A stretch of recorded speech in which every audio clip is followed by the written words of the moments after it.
అందరికీ నమస్కారం. నా పేరు Prasanna. Welcome to our channel Prasanna జున్ను బ్లాగ్స్. ఈ వీడియోలో మనం ఈజీగా దోసకాయ కర్రీ ఎలా తయారు చేయాలో చూద్దామండి. దీనికోసం ముందుగా 3 దోసకాయలను తీసుకొని చెక్కు తీసేసి గింజలు కూడా తీసేసి చిన్న చిన్న ముక్కలుగా కట్ చేసుకొని ఉంచుకున్నానండి. అలాగే 2 మీడియం సైజు ఉల్లిపాయలు, ఒక పచ్చిమిర్చి కట్ చేసి పెట్టుకున్నాను. కొద్దిగా కరివేపాకు, కొద్దిగా కొత్తిమీరను తీసుకున్నాను. తర్వాత స్టవ్ ఆన్ చేసి కళాయి పెట్టి ఆయిల్ వేయాలండి. అప్పుడప్పుడు కొన్ని దోసకాయలు చేదు వస్తుంటాయండి. కట్ చేసేటప్పుడే మనం చేదు చూసుకోవాలి, లేదంటే చూడకుండా అలా వేస్తే కర్రీ అంతా పాడవుతుంది, చేదు వస్తుంది. నాకు దోసకాయ కాంబినేషన్ సిస్టమ్ అంటే దోసకాయ ములక్కాయ కర్రీ, దోసకాయ ఆలుగడ్డ కర్రీ ఇలాంటి కాంబినేషన్స్ చాలా బాగుంటాయి దోసకాయలో. తర్వాత ఆయిల్ బాగా హీట్ ఎక్కిన తర్వాత 1 స్పూన్ ఆవాలు వేసుకోండి. ఆవాలు కొద్దిగా ఫ్రై అయిన తర్వాత జీలకర్ర వేయండి.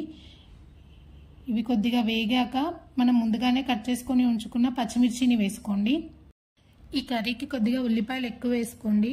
ఉల్లిపాయలు ఎక్కువ వేస్తే మనకి గ్రేవీ లాగా వచ్చి కర్రీ టేస్ట్ అనేది చాలా బాగుంటుంది.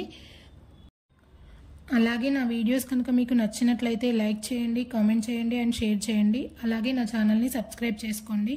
మీరు చేసే ఒక లైక్ అండ్ సబ్స్క్రైబ్ నాకు చాలా మోటివేషనల్గా ఉంటుంది. మీకు ఇంకా ఏమైనా రెసిపీస్ కావాలంటే నాకు కామెంట్ బాక్స్లో కామెంట్ చేయండి. నేను రెసిపీ చేసి వీడియో అప్లోడ్ చేస్తానికి ట్రై చేస్తాను. అలాగే కొద్దిగా కరివేపాకు వేసుకోండి. కొద్దిగా కొత్తిమీర వేస్తున్నాను. కొత్తిమీర చాలామంది ఏ కర్రీకైనా లాస్ట్లో వేస్తారు. అలా లాస్ట్లో వేసినా బాగుంటుంది. అందులో సగం ఇలా తిరగమాతలో వేయండి, టేస్ట్ అనేది చాలా బాగుంటుంది. అలాగే మనం ముందుగానే కట్ చేసుకొని ఉంచుకున్న ఆనియన్స్ని వేస్తున్నాను. ఆనియన్స్ ఇవన్నీ వేసాక ఒకసారి బాగా కలపండి. మన ఛానల్లో నిన్నటి వీడియోలో నా దగ్గర ఉన్న బీడ్స్ కలెక్షన్ వీడియో అప్లోడ్ చేశానండి. చూడకపోతే ఒకసారి మన ఛానల్లోకి వెళ్ళి చూడండి. మీకు ఆ వీడియో హెల్ప్ అవుతుందని అనుకుంటున్నాను. ఒకసారి వెళ్ళి చూడండి. అలాగే నిన్నటి వీడియో కనుక చూసుంటే నేను చూపించిన నా 5 రకాల బీడ్స్ కలెక్షన్లో మీకు ఏది నచ్చింది, ఏది బాగా అనిపించిందో నాకు కామెంట్ చేయండి. అలాగే 1 స్పూన్ అల్లం వెల్లుల్లి పేస్ట్ వేస్తున్నాను.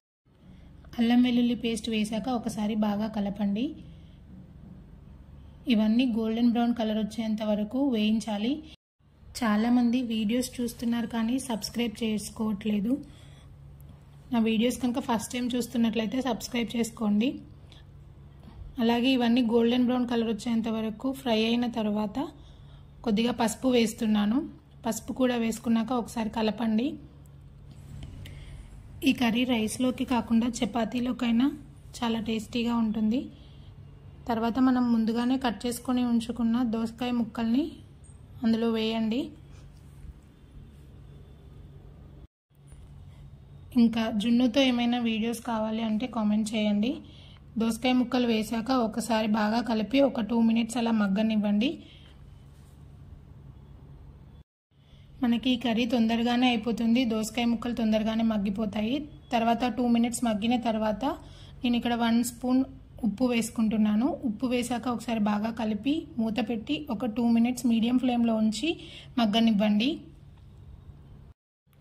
అలాగే ఈవినింగ్ స్కూల్ నుండి పిల్లలు ఇంటికి రాగానే 5 నిమిషాల్లో చేసి ఇచ్చే స్నాక్స్ ఒకటి షార్ట్ లాగా చేసి వీడియో అప్లోడ్ చేశానండి. చూడకపోతే ఒకసారి మన ఛానల్లోకి వెళ్ళి చూడండి. మనకి దోసకాయలో ఎలాగో వాటర్ కంటెంట్ ఎక్కువ ఉంటుంది. ఇలా మధ్య మధ్యలో ఒకసారి మూత తీసి కలుపుతూ ఉండండి. మనకి 5 to 10 మినిట్స్ లోపు కర్రీ అనేది అయిపోతుంది. ఇలా దోసకాయ ముక్కలు మనకి ఉడికిన తర్వాత 2 స్పూన్స్ కారం వేస్తున్నానండి. కారం వేసుకొని ఒకసారి బాగా కలిపి ఒక 2 మినిట్స్ అలా మగ్గనివ్వండి. కారం వేసి మనం వెంటనే ఆఫ్ చేస్తే మనకి కారం అనేది స్మెల్ వస్తూ ఉంటుంది. ఇలా ఒక 2 మినిట్స్ అలా మగ్గనిస్తే మనకి కర్రీ అనేది టేస్టీగా ఉంటుంది. ఇలా చేసిన తర్వాత లాస్ట్కి పాలు పోసినా చాలా బాగుంటుంది టేస్ట్. కాకపోతే నేను ఇక్కడ పాలు పోయలేదు. మీరు కావాలంటే పాలు యాడ్ చేసుకోవచ్చు. పాలు యాడ్ చేసుకొని వెంటనే స్టవ్ ఆఫ్ చేయాలి. ఇలా 2 మినిట్స్ మగ్గిన తర్వాత లాస్ట్కి స్టవ్ ఆఫ్ చేసి కొత్తిమీర వేయాలండి. అంతే, ఎంతో టేస్టీగా ఈజీగా ఉండే దోసకాయ కర్రీ అనేది రెడీ అయిపోతుంది. Thank you for watching and don't forget to subscribe and hit the bell icon. అంతే ఇంకా ఈ వీడియో. Bye bye.